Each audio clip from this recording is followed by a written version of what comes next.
I am who I am is another way of the translation of the word Yahweh that means Lord.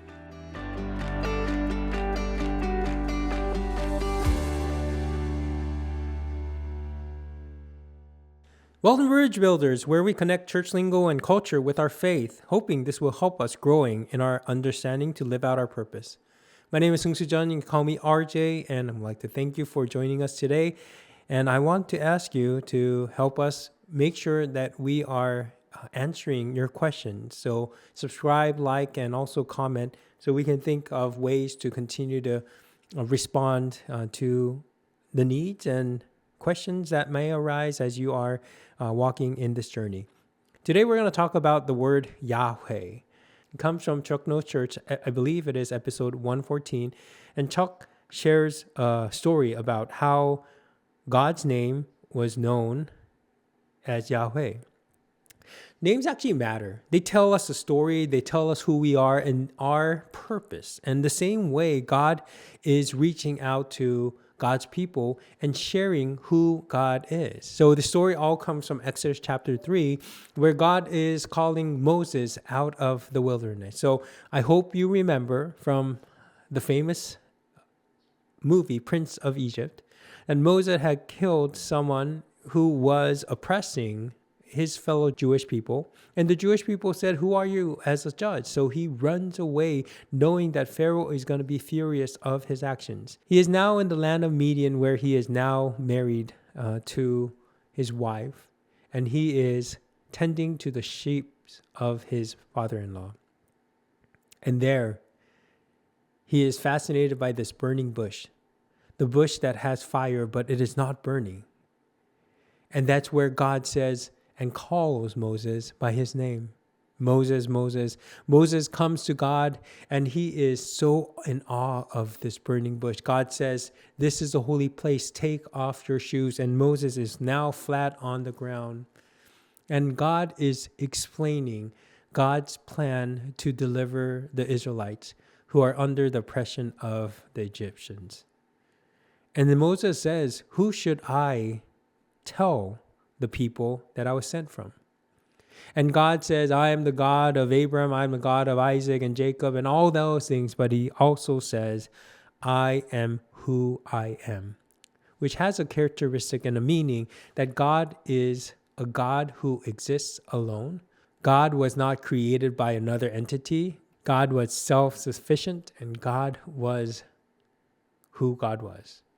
I am who I am is another way of the translation of the word Yahweh that means Lord. The Israelites were using this in such a sacrilegious way that they wanted to make sure that they are doing everything right. And they also wanted to make sure that they are not in conflict with the 10 Commandments, where God says, "Do not use my name in vain." When it comes to the word Yahweh, which is spelled Yahweh, they even had caution of how they written it. Down the road, in order for them to make sure that they're not misusing God's names, they started this fashion of writing God's name in what we call tetragrammaton. So tetragrammaton is actually the 4 letters of God in Hebrew that they take out the vowels. And like Chuck had said, they would use YHWH without putting in the vowels. And some of the inscriptions, you'll see that the vowels were underneath it. That's how careful they were trying to use God.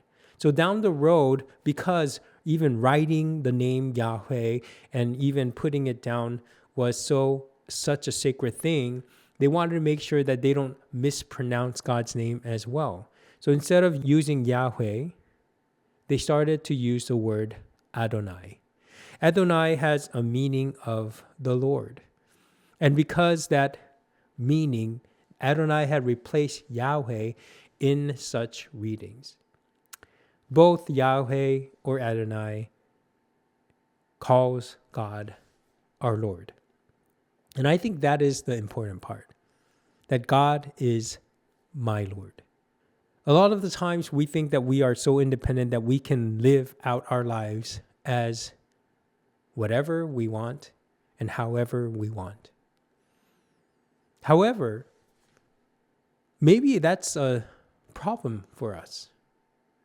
because we are resisting any kind of subjection under that higher power.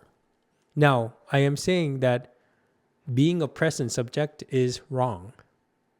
But what happens is in our course of independence, what we also see is a lot of people are falling into subject of oppression, subject of materialism. They are being oppressed and subjected by those worldly things. And probably that's the reason why we see so much trouble in this world, because we are denying to be subject to our Lord. And I hope that this kind of shares in a more gentle way that it's not that we need to be subject to God, but really is because God is our creator and we need to be connected to our creator. In that way, I hope that this meaning of the name of God shows us the deeper meaning of how we need to connect with God. God is our creator, and therefore we serve God who loves us so much, who was willing to be in this relationship with us, to continue this connection with us to a point of sending his only son to die on behalf of us.